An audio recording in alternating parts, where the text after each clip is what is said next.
जय हिंद दोस्तों। आज के करंट अफेयर्स सेशन में आपका स्वागत है। पहला प्रश्न से शुरुआत करते हैं। आंध्र महिला सभा की संस्थापक कौन थी?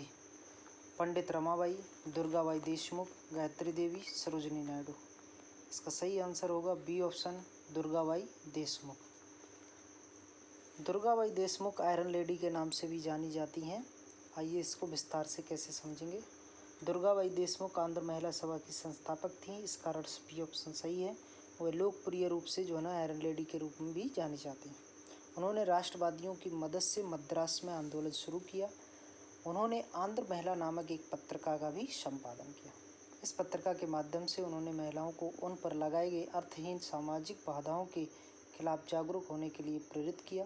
वह संविधान सभा की सदस्य थी। समाज की सेवा के लिए स्वतंत्रता के बाद उन्हें ताम्रपत्र और पाल हफमैन पुरस्कार से सम्मानित किया गया था।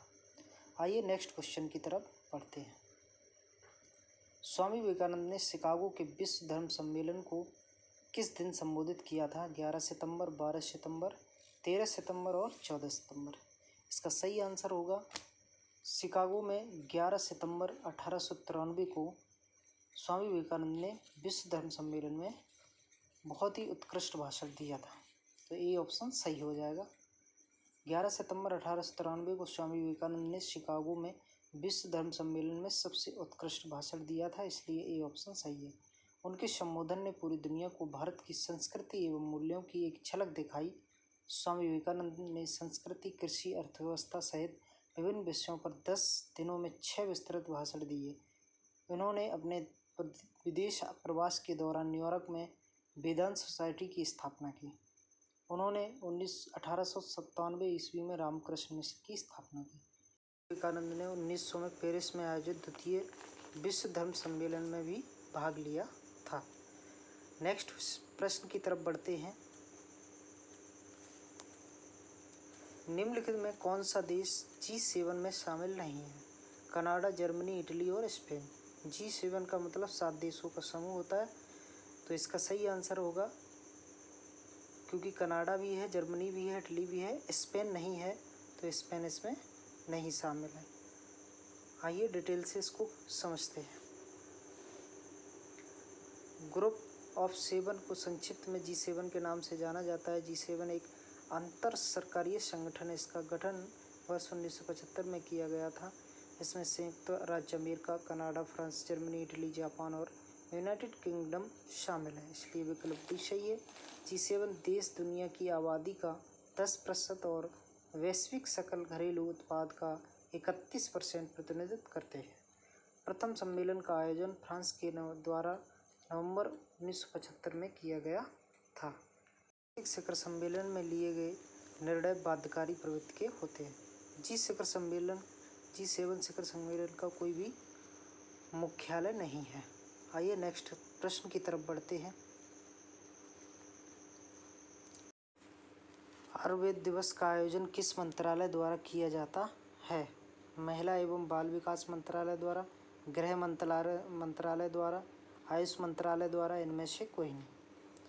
तो आयुर्वेद दिवस का आयोजन जो है ना आयुष मंत्रालय द्वारा किया जाता है और ये 23 अक्टूबर को इस बार मनाया जाएगा।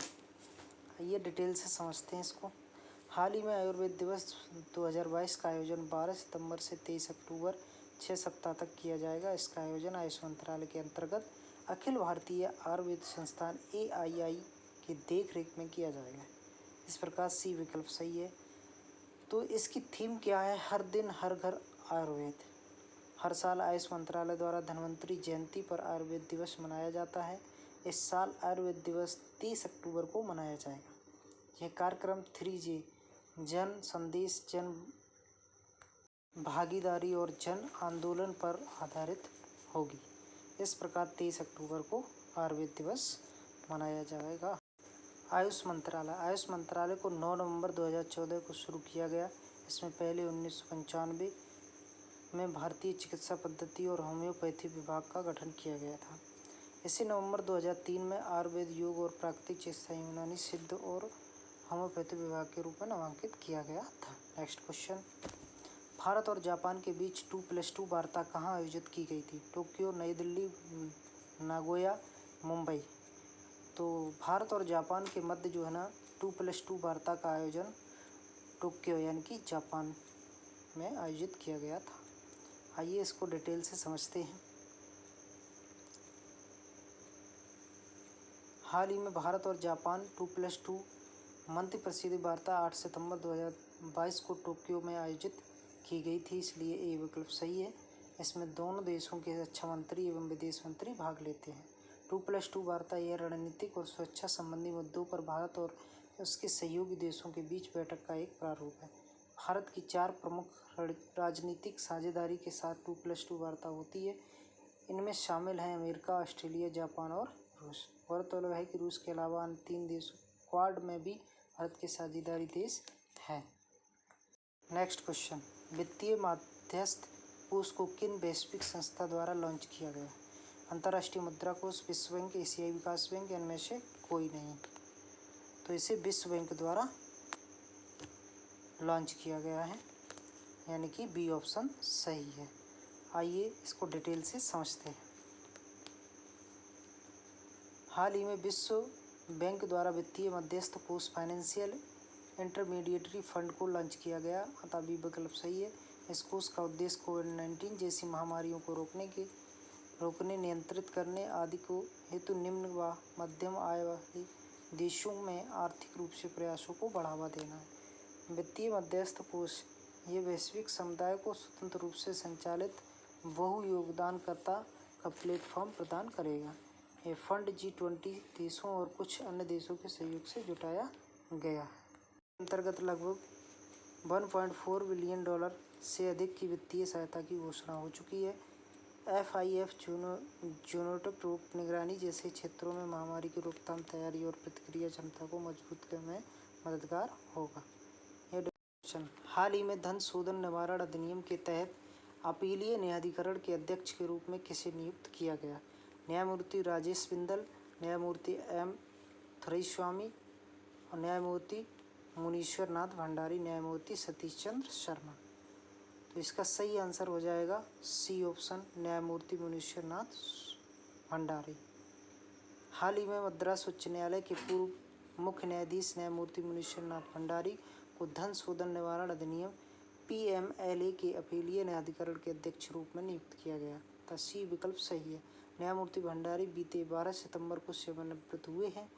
PMLA क्या है? पूरा नाम धन शोधन निवारण अधिनियम, prevention of money laundering act 2002। यह जनवरी 2003 में अधिनियमित किया गया। यह अधिनियमित जुलाई 2005 से लागू हुआ। तो आइए नेक्स्ट प्रश्न की तरफ बढ़ते हैं। हाल ही में SCO शिखर सम्मेलन कहाँ आयोजित किया जाएगा? शंघाई, समरकंद, नई दिल्ली, ताशकंद। तो SCO शिखर सम्मेलन यानी कि शंघाई सहयोग संगठन, जो कि उज्बेकिस्तान के समरकंद में आयोजित किया जाएगा, इसका बी ऑप्शन सही है। तो आइए डिटेल से समझते हैं इसको। शंघाई सहयोग संगठन SCO शिखर सम्मेलन में भाग लेने के लिए PM मोदी उज्बेकिस्तान के समरकंद जाएंगे, अतः बी विकल्प सही है। यह शिखर सम्मेलन 15 से 16 सितंबर के बीच आयोजित किया जाएगा। SCO शिखर सम्मेलन की अध्यक्षता अगले वर्ष के लिए सितंबर 2023 तक भारत को सौंपी जाएगी।